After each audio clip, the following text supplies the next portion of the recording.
Olá, alunos do 7º ano, professores. Hoje nós vamos estar trabalhando um tema aqui, né, com habilidade 6 do nosso currículo referência, tá? Meu nome é Maria Dirce, sou professora de História, meu apelido é Didi, tá? E nós vamos estar vendo aqui, na última aula, né, a gente vai estar vendo hoje o tema Expansão Marítima Europeia, uma parte dessa expansão marítima europeia e os seus antecedentes. Na aula anterior, né, a gente viu a questão do Renascimento, que a gente pode chamar também de humanismo, que está dentro do Renascimento cultural, né, que a gente vivenciou lá na Europa, e a reforma religiosa, porque esse tema ele está extremamente ligado, né, aqui com a nossa aula, né, de hoje, que é a expansão marítima europeia. Bom, eu começo aqui, né, fazendo 3 perguntas para você, aluno, que está aí, né, na sua casa. O que você sabe ou já ouviu falar sobre essas grandes navegações?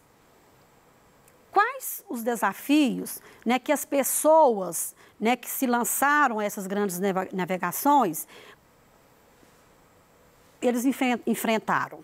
A gente sabe que foram muitos, né? Mas a gente vai estar vendo isso aqui no desenvolver da aula.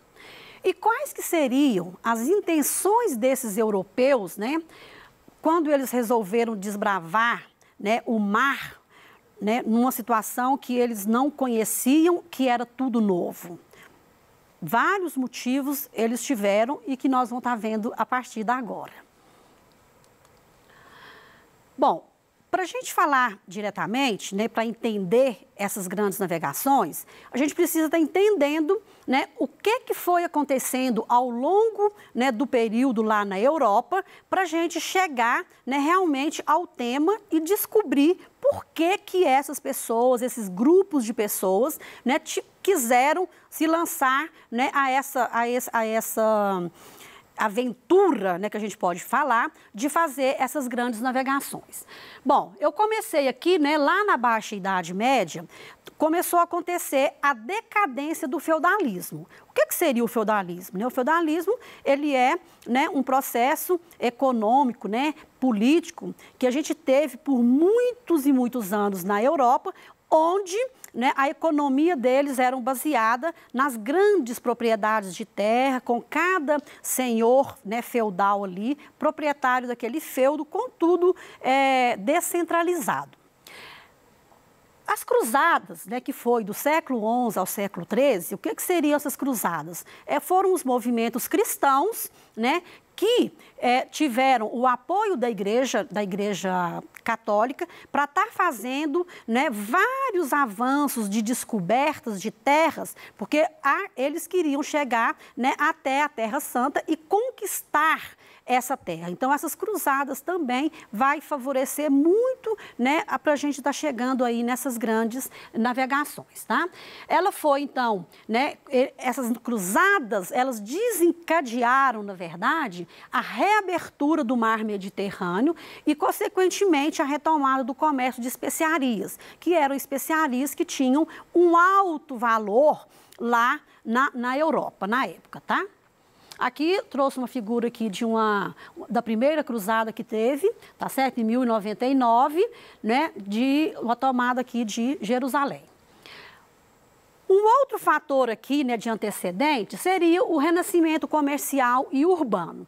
Surgiu aqui, então, a burguesia e a Liga das Nações. Quem que seriam esses burgueses? Foi uma nova classe social que surgiu já no final do feudalismo, quando eles começaram a se enriquecer fazendo comércio, tá? E aí, então, essa burguesia foi tomando espaço ali, né, dentro dos burgos, dentro das cidades, e foram se enriquecendo, tá?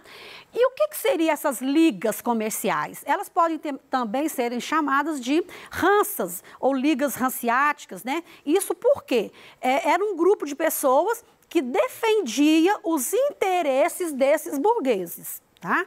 E essas pessoas, né, essa liga, a gente pode, assim, para trazer para vocês, para o hoje, a gente compara, assim, com as associações que a gente tem, associação comercial, que toma conta, por exemplo, do comércio, né, a associação, por exemplo, dos metalúrgicos. Então, seria tipo um sindicato que cuidava dos interesses desses burgueses.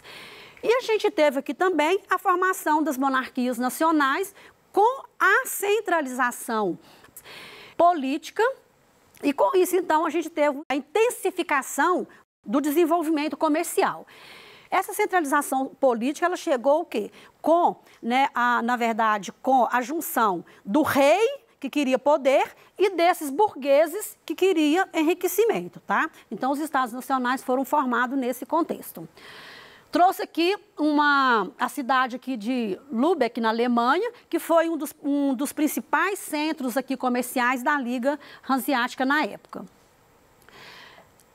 Continuando aqui com os antecedentes, a gente tem aqui uma crise, né, lá do século XIV, que foi a Guerra dos 100 Anos, que aconteceu entre a Inglaterra e a França. Foi uma guerra extremamente desgastante para todos, né, toda a população europeia. E aí, então, a gente teve aqui a questão da peste negra, que foi uma pandemia mais ou menos parecida com a que a gente está vivendo hoje, porque eles não sabiam o que era essa doença, que também pode ser chamada de peste bubônica, né? Ela normalmente ela é feita por ratos, né? Você pega, a contaminação é por rato. E aí o que acontece? Com toda essa situação da peste negra, mais a Guerra dos 100 Anos, né? Esses camponeses começaram a passar muita dificuldade, porque a produção agrícola, né, diminuiu muito. Então, essas pessoas começaram literalmente a passar dificuldade, até fome, tá? E aí, com isso, então, esses camponeses começaram a se rebelar contra, né, os governos lá da época, tá? Aqui tem uns soldados ingleses desembarcando aqui, né, na Normandia durante essa Guerra dos 100 Anos. Aí eu pergunto para vocês, depois desses antecedentes, afinal, o que mesmo, né, que foi essa expansão marítima? Essa expansão marítima, ela pode ser chamada também de grandes navegações, tá? Surgiu, então, da necessidade de encontrar um novo caminho para as Índias, tá? Em busca de quê? Das especiarias que tinham um valor muito grande lá na Europa e que a Europa, pela questão do clima, eles não conseguiam produzir essas especiarias, tá? Aqui, então, eu trouxe, né, as importantes rotas comerciais, tá? Que está aqui em vermelho, né? Está aqui. E que eram bloqueadas pelo Império Turco Otomano. E na verdade, esse caminho aqui, né, essas rotas aqui, antes elas foram, né, dominadas pelos italianos, pelos genoveses, tá?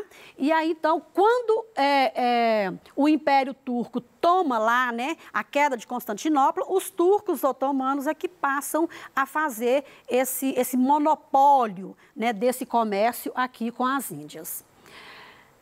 Foi um movimento de expansão responsável pela descoberta, que eu coloquei ainda entre aspas, né? Porque, na verdade, é uma descoberta, mas não é bem uma descoberta, porque as pessoas já estavam aqui, né, na América.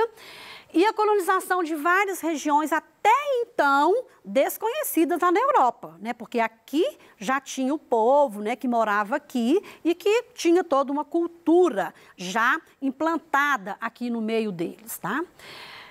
Foi influenciada pelo movimento renascentista e pela expansão do capitalismo comercial, né? Eu coloquei lá na última aula que esse renascimento, né, esse renascimento que a gente teve, foi um renascimento mesmo, né, cultural, mas ele foi em todos os campos, econômico, político, etc. E aí, claro que essa expansão comercial também ela favoreceu, porque todos queriam lucrar e todos queriam achar locais que pudessem comercializar e vender os seus produtos europeus. Aí nós vamos aqui para as causas das grandes navegações. Eles, então, né, a primeira causa, claro, eles queriam acabar, né, com o monopólio do comércio pelo mar Mediterrâneo, que até então era feito pelos turcos otomanos e que eu já coloquei que antes era feito pelos italianos, né, de Gênova e Veneza.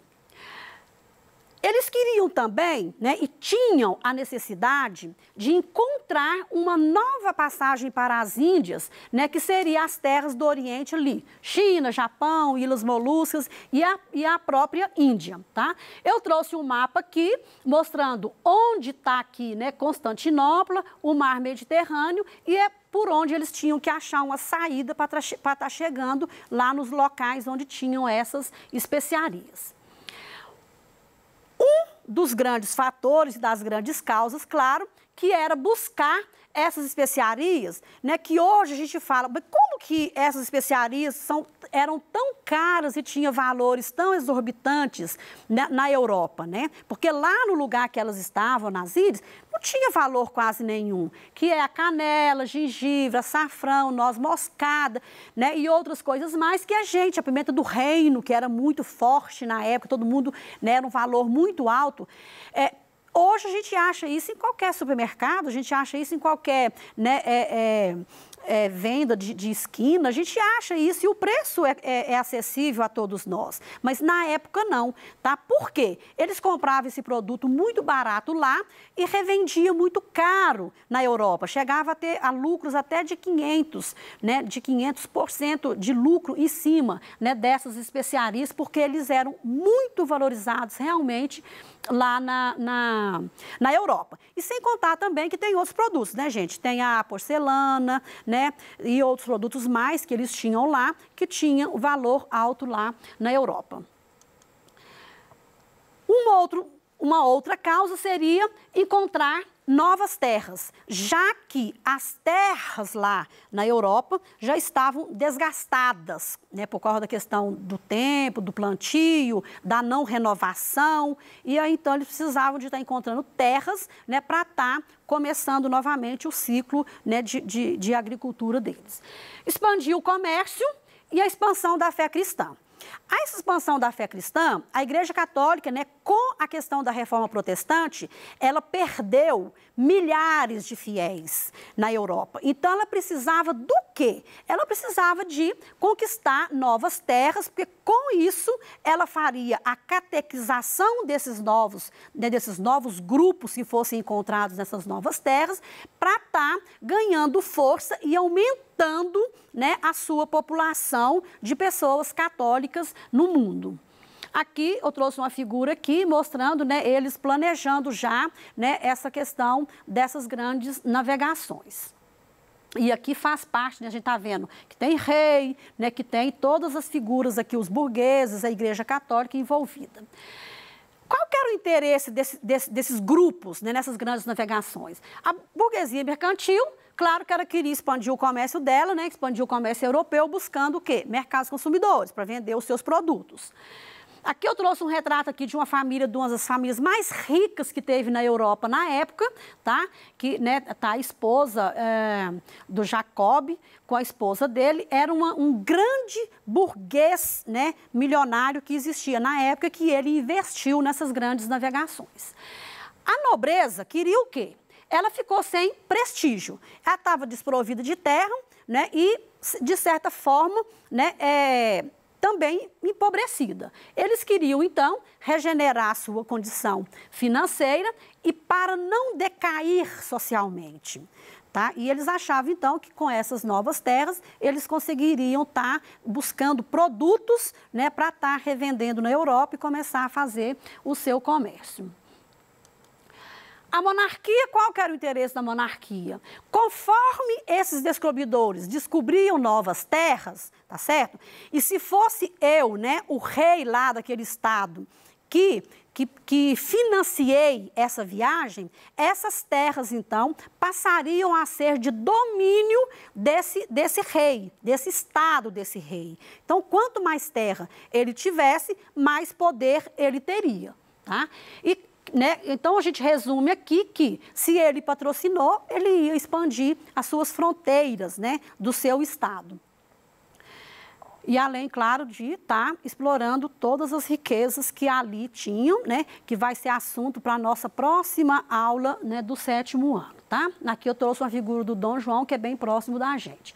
E qual que era o objetivo da igreja? Ampliação da fé cristã, claro, e a influência da igreja para novos territórios, né, para nova catequização, tá? As condições e avanços tecnológicos foram inúmeros, tá? Eles conseguiram, então, né, desenvolver, porque a prática mercantilista, que era ajuntar muito ouro e metais preciosos dentro dos seus territórios, isso daí fortaleceu os estados, e eles, então, começaram, então, uma competição entre os estados para estarem fazendo essas grandes navegações, essas viagens, tá? Nós tivemos várias descobertas, as mais importantes foi a questão da cartografia, que foi muito, eles realmente conseguiram fazer que a cartografia melhorasse muito, dando precisamente os locais. Descobriu-se vários instrumentos, né, bem fáceis, né, de estar fazendo essas grandes navegações, de proporcionar realmente localização, onde estavam né, as caravelas, dando direção. Aí eles descobriram bússola, astrolábio, essa balestilha aqui que media a questão da altura dos astros, né, porque aí eles saberiam a latitude de onde eles estavam. E as ciências que mais contribuiu para isso, então, foi a matemática, a astronomia e a cartografia, tá? Os mapas mais precisos está aqui, né? Eu trouxe uma figura aqui, que inclusive está lá no PET. Depois vocês podem olhar lá com mais tranquilidade para vocês, né, verem aqui a questão de um mapa lá feito em 1570, tá? Bom, eu vou falar um pouquinho rápido aqui agora do imaginário desses navegadores, né? Porque, na verdade, eu coloquei, se, né, era tudo desconhecido, por que, né, que eles animaram a sair para isso? Aí tem um textinho aqui que eu vou só ler essa primeira parte, né? O alto mar, para os navegadores do século XV, era um espaço, né, que para os atuais astronautas, a diferença do navegador... Hoje o astronauta sabe muito mais do que esse navegador sabia lá na época, tá? Porque era tudo muito desconhecido mesmo. Então, você sabia e às vezes você sabia que você ia e não voltava, tá? Aqui eu não vou estar lendo, você depois pegue o slide aqui e lê o texto, que é muito interessante, tá? Aqui, né, o medo dos navegadores eram os monstros, né, porque dava-se que o mar era cheio de monstros, os mar revoltos, né, muito bravo, e que aí saía monstros que engoliam os navios, esses navios caíam em pirambeira, eram engolidos por esses monstros, e assim por diante. Bom, mas se essas viagens eram tão perigosas, por que as pessoas, né, queriam e vinham nessas viagens? Claro que a primeira coisa que eu falo para vocês seria a questão do enriquecimento. E, em segundo lugar, nós sabemos que o ser humano, ele é provido de aventura, não é? Todos nós gostamos de uma aventura. Então, claro que esse homem, nessa época, teve essa questão do enriquecimento e da aventura. Bom, por quê? Eles achavam, então, que, né, nessas viagens pelos mares, estava a oportunidade de encontrar novos mundos, né, para eles estarem enriquecendo, né, e buscando uma vida melhor. Bom, os portugueses aqui foram os primeiros a se proporem a explorar o Oceano Atlântico, tá? E, na verdade, né, isso aqui eu trouxe para vocês aqui só para fazer uma introdução, porque a nossa próxima aula... Tá? Nós vamos estar falando da questão do pioneirismo português, por que Portugal foi os primeiros a se lançarem ao mar e a Espanha vem logo em seguida, tá? Mas isso daqui vai ser o nosso próximo assunto da nossa próxima aula. Aí eu retomo com vocês aqui, não é, para fazer uma retomada mesmo da aula, né? O que fazia, então, com que todos os riscos e dificuldades valessem a pena? O acesso às especiarias, as conquistas de terras e mercados e a conquista de fiéis para a Igreja Católica. Para a gente praticar um pouquinho, eu estou deixando aqui para vocês, eu não vou fazer a correção hoje, porque nós vamos ter um momento futuro para a gente estar retomando isso daqui, tá? Mas eu gostaria que vocês, em cima da aula, vocês fizessem um mapa conceitual do que foi essa expansão marítima europeia dos séculos XV e XVI. Aí, no mais, a nossa aula, então, chegou ao fim, tá? Espero que em breve a gente se encontre e, enquanto isso, por favor, fiquem em casa. Um grande abraço em cada um de vocês.